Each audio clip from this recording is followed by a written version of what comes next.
En fait, moi, je définirais la transposition didactique par deux, par trois, pardon, par trois exercices, trois activités intellectuelles. La première, c'est de savoir distinguer l'essentiel de l'accessoire. Savoir repérer ce qui est indispensable. Et ça, c'est pas forcément une simplification. En fait, dans les savoirs universitaires, on a tendance à vouloir en apprendre le plus possible, et c'est un peu normal. On accumule les détails, et on néglige parfois la réflexion sur l'indispensable. Si je devais résumer tout mon programme de CAPES, je ne sais pas, mon programme de médiéval du CAPES, si je devais le résumer en 5 lignes, ou même tiens, en une phrase, est-ce que je serais capable de résumer mon programme de CAPES de cette année en une phrase? Eh bien oui, vous devriez être capable de le faire, ça serait la preuve que vous le maîtrisez bien. Ça ne veut pas dire que vous êtes capable de le simplifier. Au contraire, on verra tout à l'heure que le plus court, c'est pas forcément le plus simple. Ça ne veut pas dire que vous êtes capable de le simplifier, mais ça veut dire que vous êtes capable d'en dégager l'indispensable. Est-ce que si on vous demandait, voilà, quelles sont les trois connaissances à retenir de votre programme de médiéval, quelles sont-elles? Est-ce que vous êtes capable de les énoncer? Eh bien, si vous êtes capable de faire ça, il y a des chances justement que vous le maîtrisiez bien, votre programme. Et ça, c'est un travail essentiel, parce que autant la quantité n'est pas un problème pour un étudiant qui est à bac plus 4 ou bac plus 5, qui est capable d'absorber beaucoup et qui s'est exercé pour ça, et on attend ça de lui d'ailleurs, autant pour un collégien ou un lycéen, le problème de la quantité est primordial. Et donc il faut savoir, dans la masse des connaissances, les programmes sont beaucoup plus larges que ceux que vous travaillez vous-même, et vous avez des connaissances qui vont très au-delà des exigences des programmes de collège ou de lycée. Eh bien, est-ce que vous êtes capable à partir de cette masse de connaissances, d'en dégager ce qui sera essentiel, c'est-à-dire pas ce qui est plus simple, mais ce qui fera sens pour les élèves et qui constituera des clés pour avoir une lecture du monde et de la société, pour se construire sa vie de citoyen et pour se repérer justement dans cette masse de connaissances. Voilà, trouver les bonnes clés, dégager ce qui est indispensable. Deuxième activité intellectuelle qu'il y a dans la transposition didactique, c'est s'interroger sur l'accessibilité. Vous voyez, on tourne toujours autour de la simplicité sans pour autant que ce soit la simplicité. L'accessibilité, c'est comment faire pour rendre un savoir accessible à un public qui n'y connaît rien. À un public, on pourrait dire un public profane, un public qui ne connaît pas le sujet. Le rendre accessible, c'est pas forcément le rendre plus simple, mais c'est aussi savoir trouver dans ce savoir les éléments accrocheurs, les éléments qui, encore une fois, seront des clés qui permettront d'aller plus loin. C'est pas forcément l'indispensable d'ailleurs qui constitue la clé. L'indispensable, les points indispensables, oui, ça constitue une clé qui permet d'aller plus loin, mais il y a aussi des clés qui ne sont pas a priori indispensables, mais qui rendent le savoir accessible. Et celles-là, eh bien, elles sont intéressantes aussi. Elles ne sont pas forcément indispensables, mais elles sont intéressantes. Et une transposition didactique doit aussi s'interroger sur ce point-là. Et puis, enfin, troisième activité intellectuelle exigée par la transposition didactique, être capable de réfléchir aux objectifs et aux finalités. C'est-à-dire que les objectifs du second degré, du collège et du lycée, ne sont pas les objectifs de l'université. Ce ne sont pas les mêmes objectifs. Il y a des enjeux méthodologiques, notamment, qui ne sont pas du tout valorisés de la même façon qu'à l'université. Des enjeux méthodologiques, oui, mais aussi des enjeux civiques, des enjeux mémoriels en histoire. Et ces enjeux-là apparaissent souvent accessoires, ou du moins ne sont pas du tout valorisés au même titre, ou ne sont pas du tout les mêmes à l'université, où à l'université, la connaissance, l'acquisition de la connaissance étant une fin en soi, et parce que l'université est un lieu de formation par la recherche. Et ça se justifie tout à fait.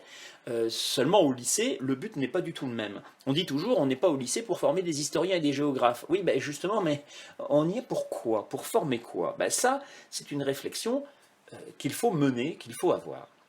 En fait, moi j'ai envie de dire que dans la transposition didactique, il faut se poser euh, trois questions, il faut avoir trois repères en tête. D'abord, on est face à un problème historique ou géographique. Et ça, c'est la première partie de l'épreuve. À partir du dossier de document, vous vous êtes justement demandé quel est le problème historique et géographique qui est posé à travers ces documents. Et ce problème-là, il est justement, on le trouve aussi dans les programmes. Alors on y reviendra. Donc il faut avoir en tête un problème historique ou géographique et l'avoir bien compris, l'avoir bien cerné, avoir de véritables connaissances en matière historique et géographique. Mais en même temps, il faut être capable d'imaginer une séquence d'enseignement. Il faut avoir en tête ce que c'est qu'une séquence d'enseignement, ce que c'est la place qu'on met à une étude de cas, la place qu'on donne à une étude de cas, comment on entre dans le sujet, comment on l'articule au reste. Bon. Et puis il faut avoir aussi en tête ce que j'appelle les prescriptions institutionnelles ou les attentes de l'institution, si vous préférez. C'est-à-dire ce qu'on vous demande de faire au terme de la formation de vos élèves. C'est-à-dire, là, on rejoint la question des objectifs et des finalités.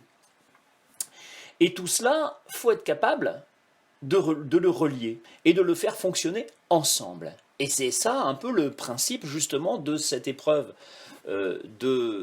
d'exploitation adaptée, c'est montrer que vous êtes capable de prendre en compte un problème historique ou géographique, de l'insérer, de le faire vivre dans une séquence d'enseignement, et de le relier aux prescriptions institutionnelles. Et je vous renvoie aux 3 points indispensables, accessibilité et objectif et finalité. En fait, les 3 pôles correspondent aussi à ça. Réfléchissez-y 2 minutes. Et tout ça, c'est ce qu'on appelle justement la transposition didactique. Donc, il faut avoir tout ça à l'esprit, et pour cela, moi, je vous conseille quelques lectures. Il y a une bibliographie aussi pour l'exploitation adaptée. Alors cette bibliographie, je ne vais pas vous en donner une longue liste, juste des suggestions en vous invitant à vous faire vous-même votre bibliographie. Alors il faut que vous construisiez une vraie culture sur l'histoire. C'est pas le tout de travailler les questions au programme, même si c'est indispensable. Il faut avoir du recul sur la discipline historique. Bon, la référence que j'aime bien, moi, c'est Antoine Pro. C'est un livre qui n'est pas tout neuf, il a 25 ans maintenant, mais c'est un livre qui a complètement renouvelé l'historiographie parce que jusqu'ici, on avait simplement des histoires de la recherche historique où on étudiait les écoles les unes après les autres, et c'était très intéressant aussi. Mais là, on a un livre qui étudie lui aussi toutes les écoles historiques, mais par une entrée thématique, par une entrée même méthodologique. Et je trouve que c'est très intéressant, et ce livre-là continue à faire référence. Je crois que c'est un livre qu'il faut avoir fréquenté. Il est extrêmement dense, extrêmement riche, avec beaucoup de références et de réflexions. Voilà. Après, il y en a beaucoup d'autres. Je vous donne celui-là juste comme un exemple, mais je ne doute pas que vous en avez d'autres que vous aimez tout autant, peut-être même plus, et c'est votre droit.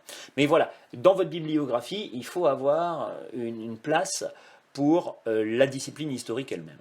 Et puis, il faut avoir des références bibliographiques sur la didactique elle-même. Alors, le grand classique, depuis 2013, donc en fait, il n'est pas adapté au nouveau programme, malheureusement, ce livre, mais il est extrêmement intéressant, il est vraiment bien fait, il y a beaucoup d'exemples concrets, il y a des ponts sans arrêt entre les principes et les pratiques, où on vous explique comment on fait en classe, avec des exemples vraiment pris en classe. Donc, entre les savoirs scientifiques et la pédagogie, on a la didactique qui est entre les deux, et ce livre fait très très bien le pont, justement, donc de Yannick Mével et de Nicole Tutio-Guillon. J'espère que vous le connaissez déjà un petit peu, sinon précipitez-vous pour le voir. Alors malheureusement, on ne le trouve plus sur les sites de livres en ligne, mais vous savez qu'à Rennes, il y a quelques librairies qui mettent en place un système pour acheter les livres, malgré le confinement. Donc vous pouvez vous adresser aux librairies, mais je ne suis pas sûr même qu'elles puissent le commander. Donc c'est un livre à consulter d'abord en bibliothèque, quand les bibliothèques sont ouvertes, bien sûr. Dans le même genre, enseigner l'histoire, collège et lycée, voilà. Déjà Gérard Pinson. Là aussi, Métier et enjeux, ce sont des livres qui ne sont pas très longs, donc, et qui sont faciles d'accès, avec des sommaires souvent très détaillés, donc on peut ne lire que quelques pages et en faire son miel. Voilà, dans le même genre, alors celui-là, bon, c'est sur la géographie, on vous l'a peut-être cité, je ne veux pas trop empiéter sur le territoire de mes collègues géographes, mais c'est aussi une référence là sur l'enseignement de la géographie. Et puis, vous trouverez en ligne, vous trouverez des bibliographies intéressantes, hein, celle sur le site de l'INSP. Alors, à cette époque, le blog de Didier Cariou s'appelait encore SP Bretagne, mais il y a une bibliographie faite par Didier Cariou qui est assez riche, avec beaucoup de choses dedans. Bon.